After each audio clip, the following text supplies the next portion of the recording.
Welcome to Networking RX, a podcast devoted to helping business professionals like you enhance your networking skills in order to become more proficient giving and receiving quality business referrals and improving the overall quality of your life and the lives of those around you.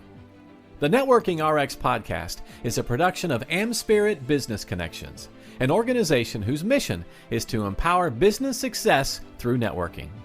Do you know what really irritates me? I probably shouldn't say because then people are going to do it. But what irritates me is when somebody tells me what I should like or how much I should like something or what I should be doing or something like that. I don't know. Maybe it's just me, but it's irritating. You know, somebody will come to me and say, "Have you tried this pizza? You haven't tried this pizza? It's the best pizza ever." And then you might try it. Didn't you think that was the best pizza ever? Well, first of all, I don't know what denotes the best pizza ever, or the best car to drive, or the best movie, or anything like that. I don't know. You know, yeah, I really liked it. It was good pizza. Best pizza ever? Best I've ever had? I don't know. My favorite movie? Best book? Whatever. I'm glad you have an opinion about it. It doesn't need to be my opinion, does it? Really? That's always kind of bothered me, and I generally don't say a whole lot, and I'm sure people listening to this that I know will start to tease me on this, knowing that it bothers me. But it tends to bother me because what it does is it takes away my ability to choose. It takes away my ability to say, yeah, I really didn't like that pizza, or I didn't like that movie. Yeah, I really wasn't a fan of that book. Or maybe it goes the other direction. Yeah, it is the best. But I've come to that conclusion on my own, not because you told me that's the way it is. And there are people in my life who talk like that, and they're good people. Don't get me wrong. But it's kind of an irritating quality. It's almost like they need to control your opinion. And what got me thinking about this is I was playing around, looking around in the Sciblog library of all these little articles, and I'm telling you, there's probably over 1,000 different articles that Jeremy Dean, I believe his wife helps him as well, have put out, referencing thousands of articles. It's really amazing. But there was one that I stumbled upon, and there's not really a date on when these things come out. Yep, here it was. Published February 7th, 2013. I really like this. But what it talks in there, it says this is supported by 42 studies that were conducted on 22,000 people, and it's the easiest, most practical persuasion technique available. And it's called the "but you are free" technique.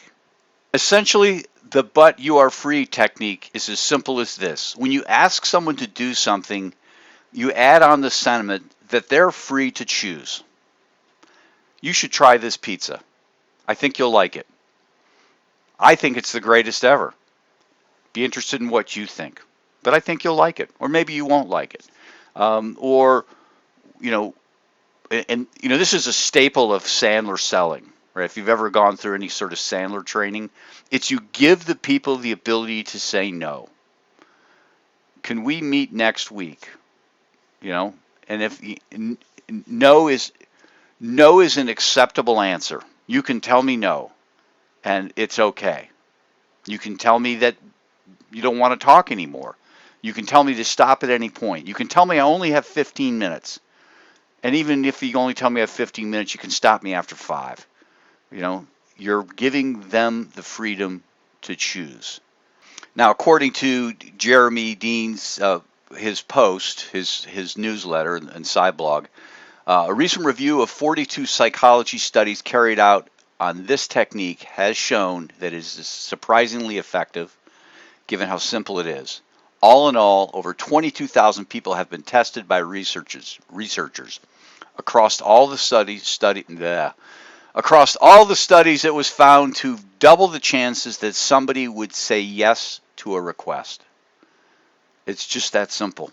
It's just that simple as giving people the freedom. You know, I know people are out there in sales and they're taught to pin people down.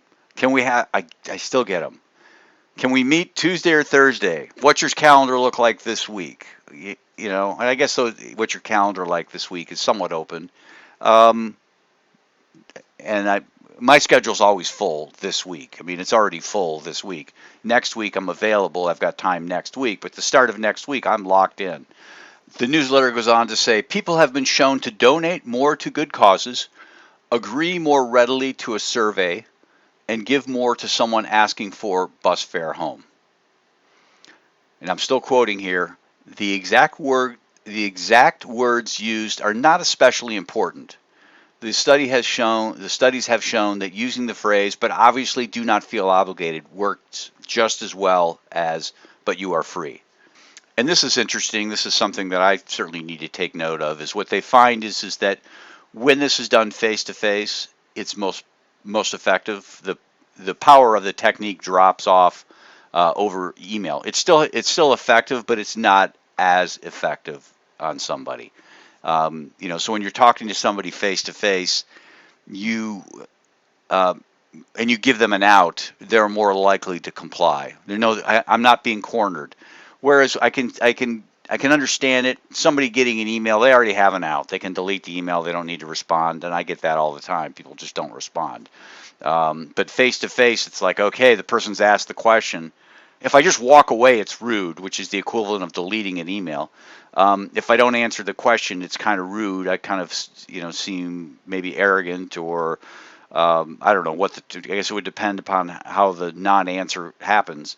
But giving somebody an out right then and there, hey, you're not obligated. You're free to choose. And I'm continuing to quote from the newsletter. It also underlines the fact that people hate to be hemmed in or have their choices reduced. Right? Hey, it's an end quote. It's the best pizza. Don't you think it's the best pizza? Why not? I want the choice to choose. I just want the choice to choose.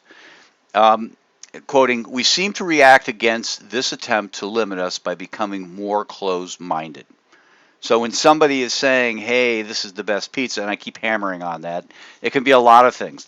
Best golf course to play, best movie, best our service is the best. I almost want to say, no, it's not. No, it's not. Here's a reason why it's not. It's almost like I'm being obstinate about it. I don't want to be that way, but I just feel like I have to because I'm cornered. The newsletter goes on to say, but you are free technique, as with any good method of persuasion, is about helping other people come to the decision you want through their own free will. If they have other options, like simply walking away and start to feel corralled, then you can wave them goodbye. And that's end quote. All in all, what it's saying is that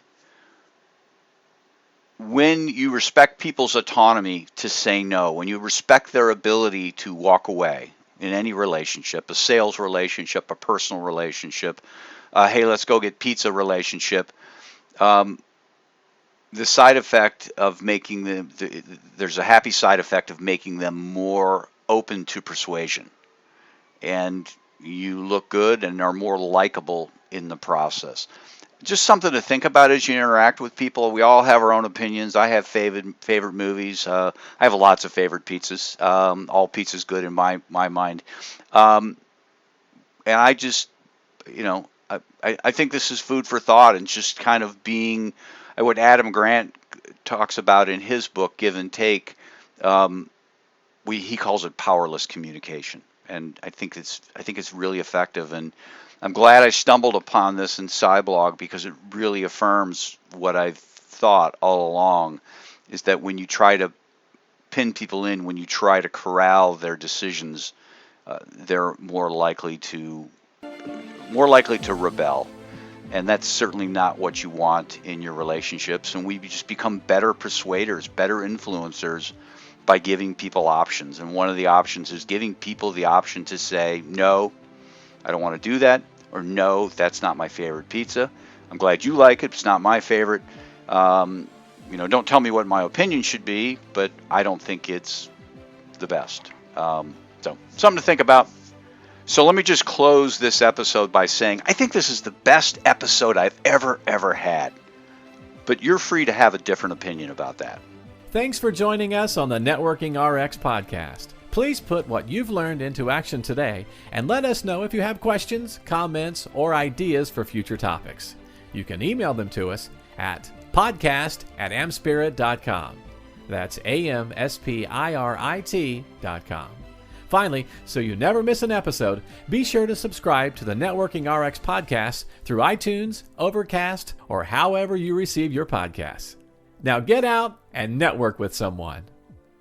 The Networking RX podcast is the copyright production of AmSpirit Business Connection. All rights reserved.